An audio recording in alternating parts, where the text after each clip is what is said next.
Good morning, everybody. We're out to find Dan Reid. You know, Dan Reid, the guy that got killed, the Lone Ranger's brother. This is a mystery to me. I'm ready to hear what this is all about. Unless it's another Dan Reid. And it's Dan, right? I don't know. Let's find out. Again with the song, the music. Dun, dun, dun, dun. I would like to skip it, but they won't let me. And when I say they, I mean OBS.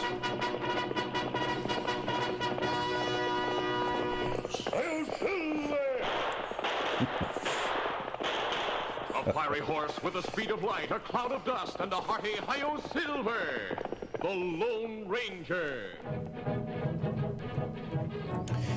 Yeah, this is, the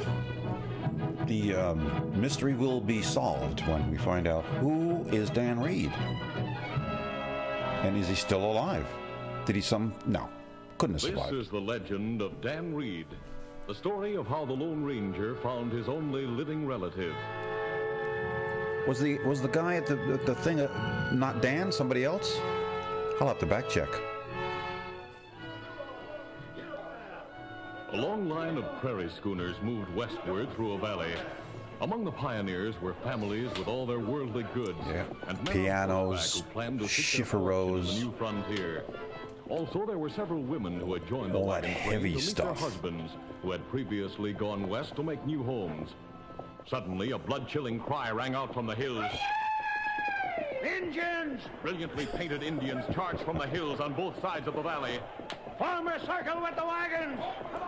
Circle of wagons. Get to the floor of the wagon. Holy chicken patches. Heavily outnumbered by the Indians, the pioneers knew they had no hope, but they were determined to fight to the last man. Poor woman.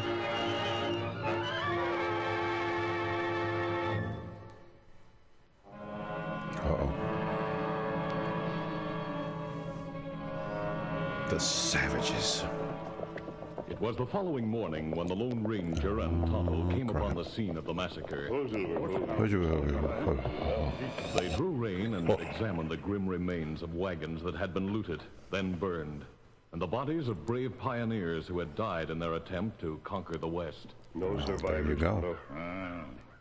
It looked like work of Apache. This must have been the wagon train that was heading for Fort Laramie. While Tonto watched, the masked man made a detailed inspection of the ashes of wagons and their contents. Presently, he found a small, square piece of metal, a nameplate from a trunk. He wiped it on his sleeve, then read it. Tonto, remember how the Cavendish gang ambushed my brother and the other Texas Rangers in Bryant's Gap? Me know. You ambushed, too. I think my brother had an idea that something might happen to him. Just before we rode into the gap, he called me aside and said, I want to speak to you brother to brother. My wife and son are coming from the east. If something happens to me and you survive, well, I know you'll take care of her. I promised him I would. Got it. Then he said, I'm going to count on you to resign from the Rangers and work that silver mine we staked out. See that my son and his mother get my share. I made arrangements for an old man named Jim to work the silver mine. Jim. And got enough ore to keep me supplied with silver bullets and what My cash name I is need. Jim. Me know. We were to wait until friends my brother's call wife me arrived from the east to Jim. decide what she wanted done with her share of the silver mine. But now Me sorry. Yes. Yes, Tonto. Linda and the baby boy were on this wagon train. Maybe woman, baby captured. Maybe them alive. It's a faint hope, Tonto. But Nevertheless, I shan't be convinced that they're dead. shan't. We'll always be on the lookout for some clue that Dan Reid Lone and his mother Ranger. are alive. In the meantime, we must help make the West a place where massacres like this can't happen. Where massacres like this shan't happen. Well, you know, go charging in there on somebody else's space After and reporting the massacre of the wagon train to Fort Laramie, the Lone Ranger visited his secret silver mine for a fresh supply of silver bullets. Oh, wrong silver. Then, with Tonto at his side, the masked man turned the blinding light of justice on criminals throughout the West. He He was a mysterious figure identified only by his mask, the great white horse named Silver, and a ringing cry. Hail Silver! He was the Lone Ranger. Okay, well, I think the mystery is solved. Though 13 years went by, the Lone Ranger was ever alert for proof that his brother's wife and son were dead, or if living, a clue that might lead him to their side. Then his adventures took him to the high border country in the Northwest, where he fought men who sought to rob an old lady called Grandma Frisbee. Oh dear, don't tell and her me. adopted grandson, a boy in his early teens whose name was Dan. The outlaws were conquered, but the fight had been a great strain on Grandma Frisbee's aging heart. The masked man and Dan were with her in the small, neat bedroom. I'm tired. Try to get some sleep, Mrs. Frisbee. No, I want to be sure Dan will be all right. He'll be fine, Mrs. Frisbee. I want you to take care of Dan. I'll take care of him as if he were my son.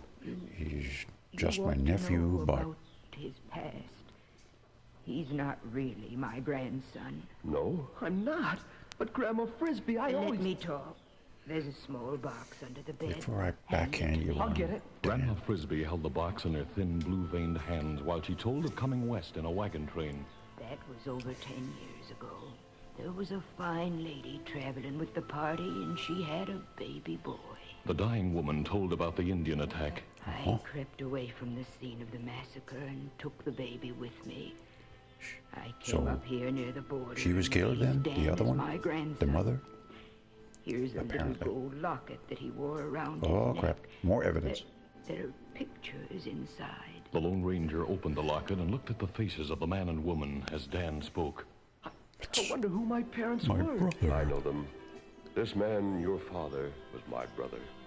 Your brother. He Uncle was a captain of Lone. the Texas Rangers and one of the bravest men in the country. Your mother was a fine lady from Virginia.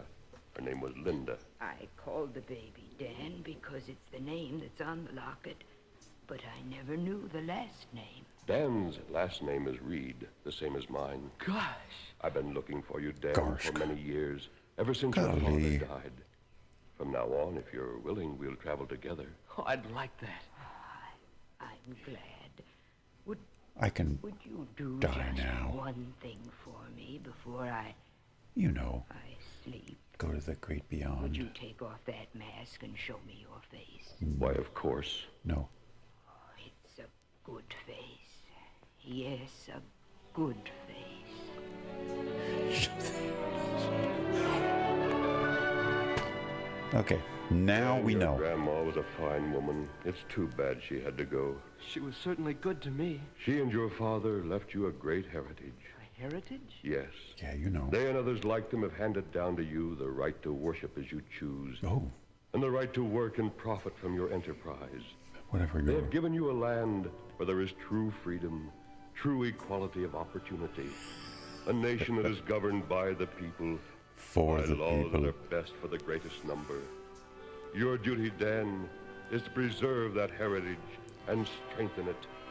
That is the heritage and duty of every American. Wow. We got a little cornball at the end there, didn't we? Just what Dan didn't want to hear. He wanted to hear about that silver mine that he just inherited. That's what he was wanting. He said, so what about the silver mine there, Uncle Lone? I want to know about that. All right, so now we know where this other Dan Reid came from. Okay, that makes sense. Why didn't I make the... well, how could you? How could you, Dan? It's just impossible. Grandma, Dan. Where's Tonto during all of this? Tonto gets, like, what, shoved out to the back to take care of the horses again. Poor Tonto. All right. Later, folks.